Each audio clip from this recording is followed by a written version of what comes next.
Hi, this is Stephanie Miller from The Stephanie Miller Show. Please enjoy this exclusive clip from my show on Political Voices Network.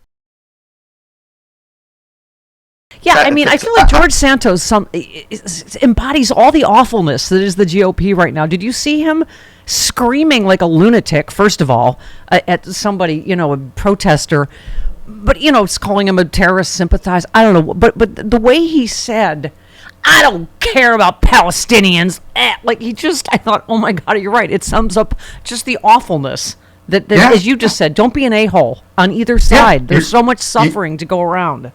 Yeah, you're being an a-hole. Don't do that. Yeah.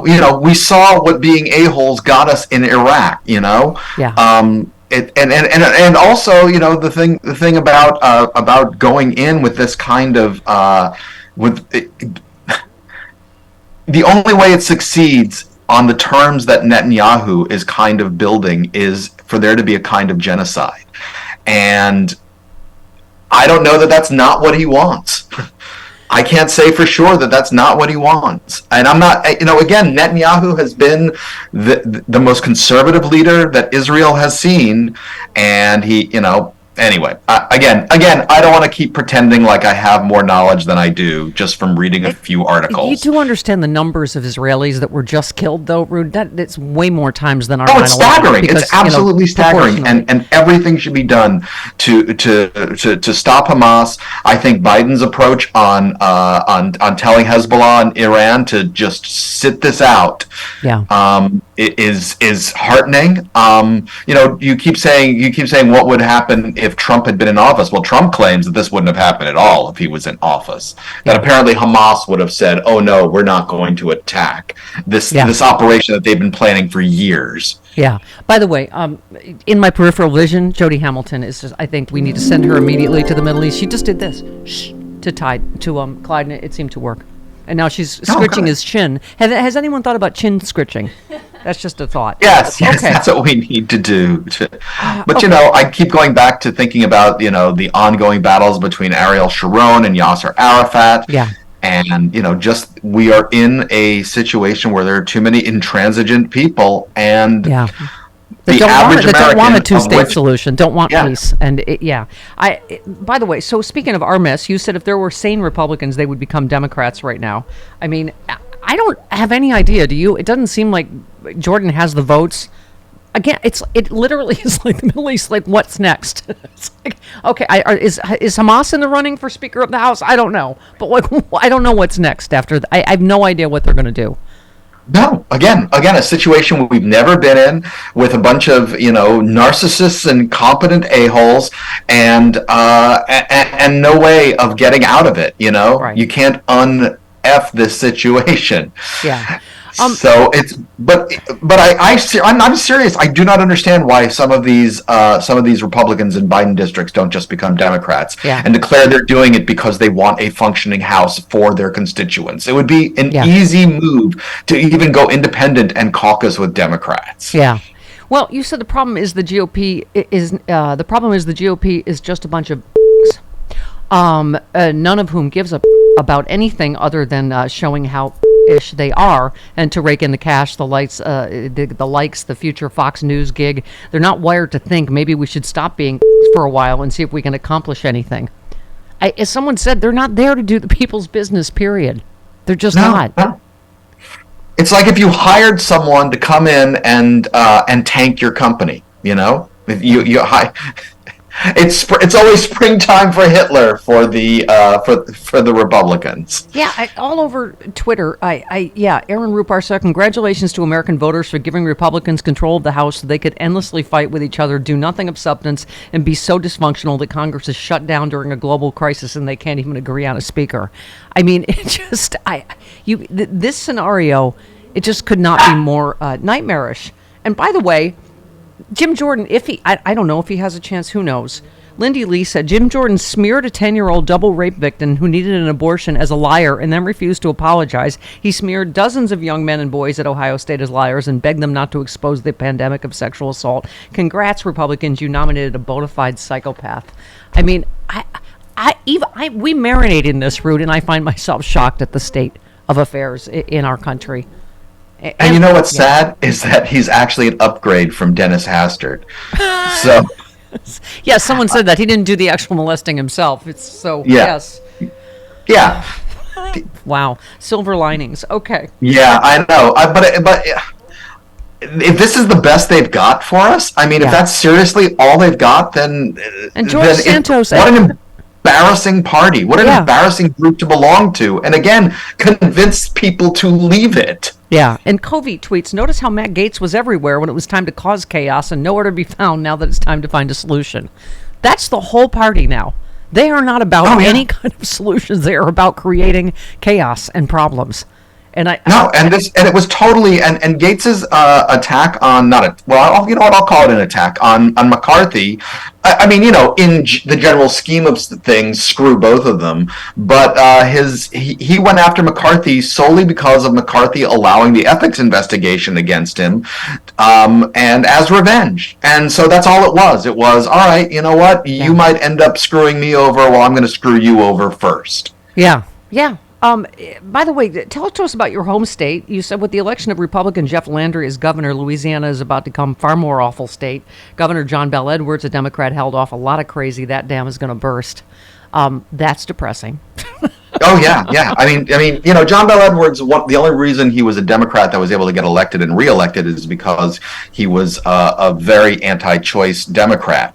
However, he did hold off on some of the worst policies that the Republican legislature wanted to pass, including anti-LGBTQ policies, including stopping medical assistance for trans youths. All of this kind of stuff, as well as attacks on education. I mean, when he was Attorney General, Jeff Landry wanted LSU to fire a professor for a tweet about someone. Right. And actually, that professor, Robert Mann, just resigned now that Jeff Landry is going to be governor, because he was like, I don't want my presence to become a reason for the school that he's part of, a journalism school, to be attacked. Yeah. And it's just he is another crazy right winger in the DeSantis Abbott mold, except way more religious. Yeah. And so that's going to become another defining feature there. That's been such a good feature of everything in the Middle East as well. Yeah. Religion seems to be very helpful these days. Okay. By the way, the evangelicals, I don't know, there's an article that this is going to be finally the thing that gets Trump, but the evangelicals, what he said about Israel and his Hamas, and Bibi.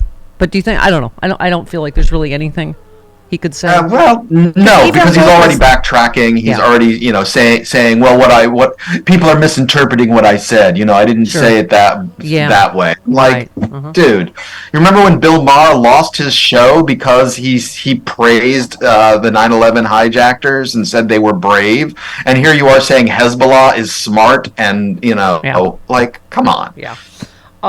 Okay. By the way, so speaking of free speech, you drunkenly locked yourself out of Twitter, which you said higher than I should have been after an extra magic mango-flavored gummy. Pardon me.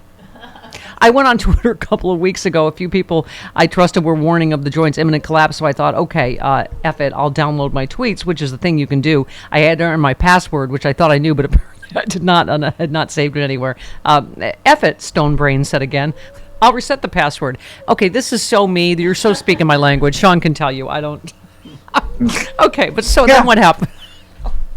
So, and Twitter, I have not been a jerk about getting in touch with support. Every few days, I sort of send something and go, hey, remember when you said it would just be a few days before you solved this 2+ weeks ago?